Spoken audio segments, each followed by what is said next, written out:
Something I always get asked by guys is, okay, I can learn routines, I can learn all these, kiss close routines or things to open, tricks, magic tricks, but how do you become natural? How do you become someone that they're walking around the club and PUAs wouldn't even be able to tell that they're a PUA, that they've learned this stuff. This is what I call skills of the natural, and that's what I'm going to teach you guys now.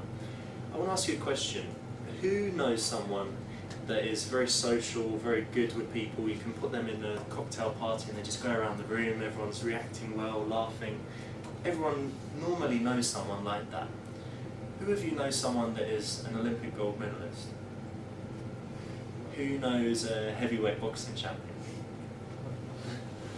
Alright, what we've got is two different areas. One is a skill that is pretty common, and another is very rare, almost to the point of genius. All of you can develop the skills of a natural, someone that can work a room, make people like them, laugh, be spontaneous, all these kinds of things. However, you probably couldn't be heavyweight boxers or Olympic gold medalists. What I've done is I've broken down the elements that a natural has that enable them to engage people and just be so good socially. What are they doing? Different things. First, they are completely out of their head. That doesn't mean they're on drugs. What it means is that they're not thinking, oh, what do I say next? Oh, so what do you do? They're not going into their head and thinking of things to say all the time. And part of the reason they're not doing that is because they're completely comfortable with the situation. They're comfortable, they're relaxed, they don't really care what people think of them too much. They know that they're going to brighten up people's day, they're going to make people feel good.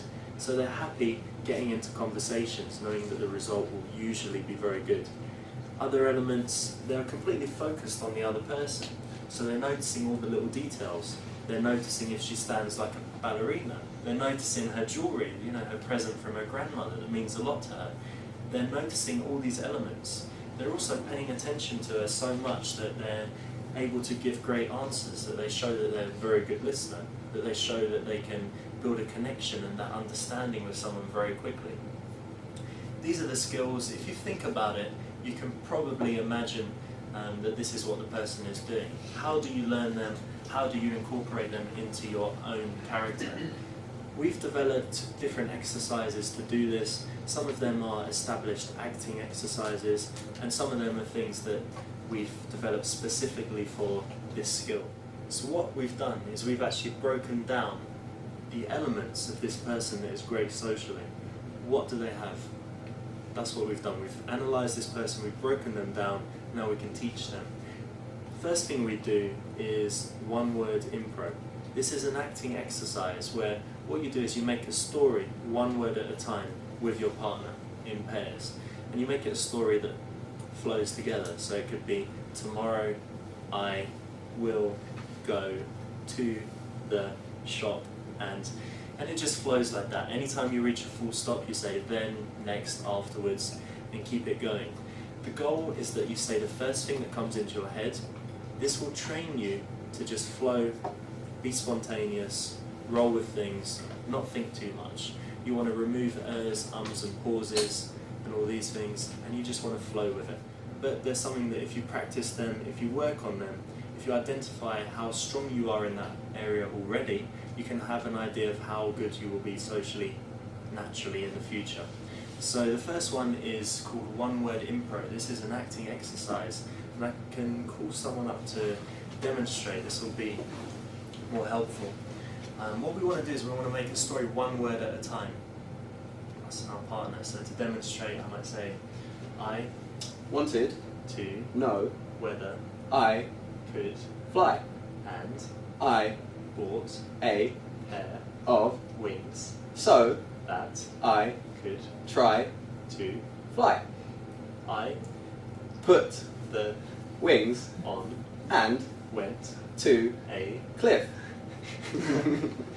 I Jumped from the cliff and fell really hard on to a big spike. and that's it. Cool. So Nice what story. we've done, we've actually taken, we didn't know where the story was going, and that's the great thing. Generally in a conversation, you're asking a question. What do you do? And you're thinking of the next question. You're going, oh, cool. Where are you from? And you're thinking of the next question while they're giving you the answer. So what this trains you to do is to be completely open to what they're giving you and then just rolling with it straight away. It enables you to be spontaneous. We did not know where that story would end up. We didn't know whether the person would fly or fall on the spike, but we had to roll with it. The second exercise in Skills of the Natural is called free association. You might have heard about this. It's an acting exercise also. What it is saying a word, and then the other person has to say the first word that comes into their head based on that word. And then they say a word back to you, and you have to forget completely what you said before and just go with what they give you. So I can demonstrate this with Natalia. And I'm going to think of a word to start, so I might say triangle. Square. House. Big. Try and whale. Massive. Football pitch. Man. Hairy. Chest. Gorilla. Monkey. Banana. Yellow. Son. Mother. Daughter. Sister. Family. House. Bedroom. Sex. City. Businessman. Suitcase. Health. Jeans. Blue. Water.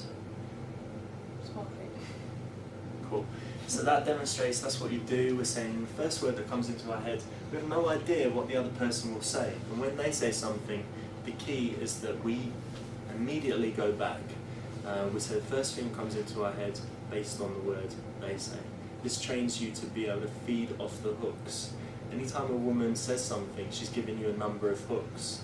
She might say she's from Brazil, she's 20 years old, she's a student. That's 3 hooks.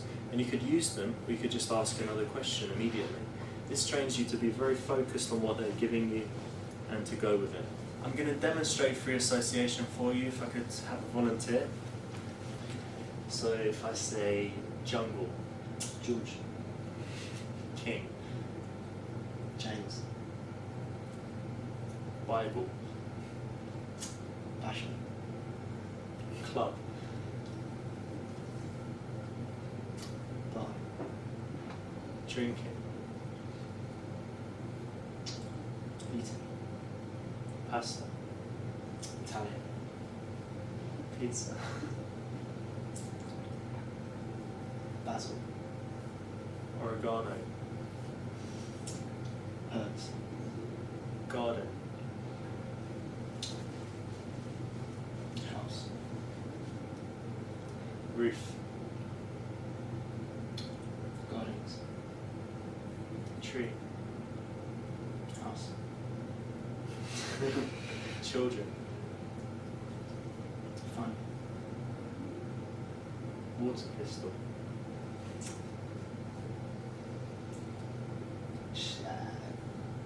Gun. Wild Wild West. Wilson. Wicked. Alright, cool. That's a good example. Pretty good, we kept it flowing. Better if we're snappy and if we're saying the first thing that comes into our head. So you've just done free association and that trains you to go with what they're giving you. But there's another situation that guys have, which is awkward silences and dealing with them. You know, that moment when you're thinking what to say. I'm going to teach you something that, combined with the first free association exercise, will help you to deal with that. So if I could demonstrate with Natalia. First I'm going to show you what most guys do in a conversation. So this is the wrong way to do things. So we do the exercise again. If I say umbrella, Right. cloud, Right. battleship, Game. PlayStation, 3. clock. Time. So what am I doing? I'm showing a lot of weakness, I'm looking away, I'm breaking eye contact, I'm umming and ahhing, what is that saying to the woman? That is communicating that I'm nervous, I'm uncomfortable. We're not in a natural conversation. This is not how you converse with your friends. However, with a woman, you run out of things to say, you and look away. The other thing it does is, because I'm breaking eye contact, I'm losing the connection there for a minute. And I'm also saying, don't worry, you relax, I'm going to think of the next way to carry on the conversation. So you naturally come to breaks in the conversation. You can actually make the woman feel the break if you just hold the eye contact. If I demonstrate again, a better way to do it. So if I say television, Program. ITV,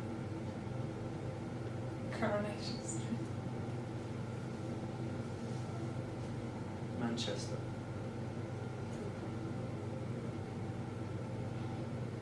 World Cup, Europe. languages, University. boring. Cool. Alright, so what I've done there is I've held the eye contact, and at no point did I look weak. I've paused, I've not ummed and ahed. Although I've had nothing to say, I didn't appear weak as I did in the first example. So hold eye contact, feel the pressure, be comfortable with it. In your own time, come up with something to say. The other thing is, you're much more likely to come up with something good to say if you're holding the eye contact, if you're focused on them. If you go back in your head, you're just going to say, so, do you have any hobbies? Something really lame.